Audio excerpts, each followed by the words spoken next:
तो नमस्कार, मैं मीनाक्षी और आप मुझे देख रहे हैं बिहारबाजी के स्पेशल वीडियो यानी कि सियासी शुक्रवार में। सबसे पहले तो मैं आप सबसे माफ़ी चाहूँगी क्योंकि लंबे वक्त से मैं कोई वीडियो नहीं कर पा रही थी। दरअसल निजी जीवन में कुछ उतार चढ़ाव वजह है जिसके कारण मैं कोई वीडियो नहीं कर पाई, लेकिन अब क्योंकि चीज़ें पहले से बेहतर हैं और इसीलिए मैं नई वीडियो के साथ आपके बीच हाजिर हूँ। तो आज शुक्रवार है और सियासी शुक्रवार का वक्त हो चुका है।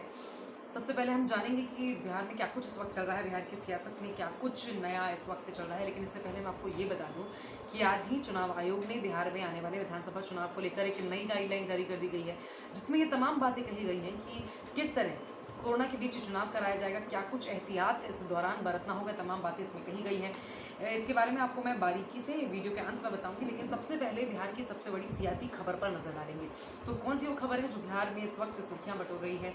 तो आपको बता दूं कि इस वक्त बिहार में जो मुख्य पार्टियां हैं वो अपने दलित वोटर्स को लुभाने में लगी हुई हैं, वो खुद को दलित हितैषी बताने में जुटी हुई हैं। और ये सारी चीज़ें तब शुरू होती हैं जब बिहार सरकार में मंत्री और जदयू के नेता श्याम रजक अपनी पार्टी यानी कि जदयू छोड़कर आरजेडी में शामिल हो जाते हैं। उनके आरजेडी में शामिल होने के बाद ये खबरें सामने आने लगती हैं कि हिंदुस्तानी आवाम मोर्चा के जो नेता हैं जीतन राम मांझी, अब वो भी आरजेडी के जो गठबंधन से महागठबंधन से अलग होकर जदयू में शामिल होने जा रहे हैं।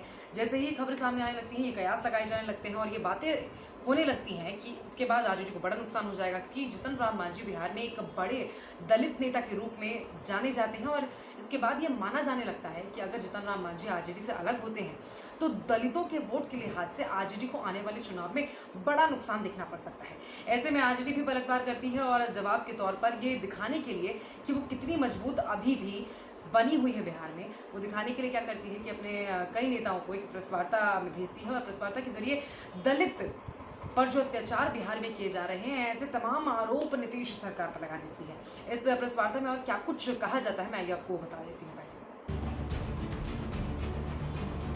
तो आपको बता दूं कि राजद के वरिष्ठ नेता और पूर्व सभापति उदय नारायण चौधरी, पूर्व मंत्री रमई राम और हाल ही में जदयू छोड़कर राजद में शामिल होने वाले श्याम रजक ने ये प्रेस कॉन्फ्रेंस की है और नीतीश सरकार पर दलित विरोधी काम करने का आरोप लगाया है। साथ ही प्रेस कॉन्फ्रेंस में उदय नारायण चौधरी ने यह आरोप भी लगाया है कि नीतीश सरकार ने छात्रवृत्ति बंद कर दी थी और साथ ही सभी बैकलॉग पदों को भी सरकार ने बंद कर दिया। सरकार के इस कदम को राजद ने दलित विरोधी बताया है। वहीं आपको ये भी बता दूं कि राज्य सरकार में जो मंत्री रहे हैं रमई राम, उनका ये कहना था इस प्रेस वार्ता के दौरान कि प्रदेश के दलितों को खेती के लिए जो जमीन दी गई है, लेकिन आज तक ये जमीन पर कब्जा नहीं मिला है। ये कहना था किसका? रमई राम, जो आरजेडी में पहले मंत्री रह चुके हैं। वहीं श्याम रजक की बात करें जो हाल ही में नीतीश सरकार यानी कि जो मंत्री थे इस वक्त बिहार सरकार में और जदयू के नेता भी थे, वो अभी जदयू छोड़कर आरजेडी में शामिल हो गए हैं। उन्होंने भी इस दौरान सरकार पर, नीतीश सरकार पर कई बड़े आरोप लगाए हैं। उन्होंने कहा कि दलितों पर बड़े अत्याचार का इस वक्त नीतीश सरकार के दौरान हो रहे हैं। साथ ही ये भी कहा कि साल 2005 में राज्य में जो अनुसूचित जाति है उस पर जो अत्याचार हो रहा था वो 7% था, जो अब बढ़कर 17% से भी ज़्यादा हो चुका है। ये तमाम बातें जो प्रेस वार्ता की गई उस दौरान तमाम नेताओं के जरिए कही गई हैं। इस बीच जेडीयू की तरफ से भी पलटवार करते हुए संतोष निराला ने कहा है कि राजद के जो दलित नेता नीतीश सरकार पर आरोप लगा रहे हैं, उनमें अगर हिम्मत है तो राजद की तरफ से किसी दलित को सीएम पद का उम्मीदवार बनाकर दिखाएं। तो ये तमाम बातें कही गई। अभी तो ये शुरुआत है, अभी 3 से 4 महीने चुनाव को होने में है और ऐसे में ये साफ है कि अभी कई बड़े बदलाव और बड़े और बेहतरीन चीज़ें हमें देखने को वहाँ की राजनीति में मिलने वाली है। अभी बहुत दल बदल होने वाला है, ये सब कुछ अभी आपको इस राजनीति से देखने को मिलेगा। वहाँ जो कुछ भी चुनाव के मद्देनजर चुनाव से जुड़ा हुआ बिहार में होगा, वो सारी खबरें मैं आप तक लेकर सियासी शुक्रवार के जरिए आती रहूंगी। चलिए अब बात कर लेते हैं, क्योंकि चुनाव आयोग ने बिहार में होने वाले विधानसभा चुनाव को लेकर अब नई गाइडलाइन जारी कर दी है। इसमें क्या कुछ कहा गया है? तो सबसे पहले आपको बता दूं कि चुनाव आयोग ने ये कहा है कि जब आप मतदान केंद्र पर जाते थे और वोट करते थे, वोट करने के दौरान अब आपको ग्लव्स यानी कि दस्ताने दिए जाएंगे। ये भी कहा जा रहा है कि ये एकल इस्तेमाल वाले दस्ताने होंगे, यानी कि वन टाइम यूज।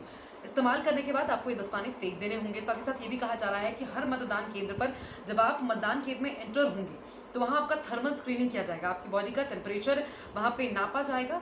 और इसके साथ ही कई और चीज़ें भी कही गई हैं, जैसे कि तमाम जो मतदान केंद्र होंगे उनका सैनिटाइजेशन चुनाव से एक दिन पहले, चुनाव मतदान का जो दिन होगा उससे एक दिन पहले करवाया जाएगा।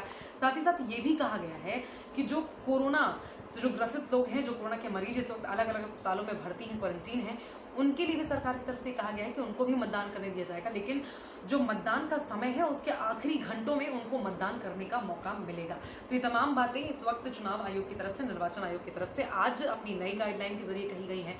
और अभी आने वाले वक्त में बहुत कुछ बिहार की सियासत में देखने को मिलेगा, क्योंकि चुनाव बहुत करीब है, नवंबर के महीने में चुनाव होने जा रहा है। ऐसे में लगातार उठापटक बिहार में, सियासी उठापटक जारी है। और मैं भी बिहार से जुड़ी तमाम खबरें अब आपके बीच रेगुलर हर शुक्रवार को लेकर आपके बीच आती रहूंगी। फिलहाल के लिए बस इतना ही।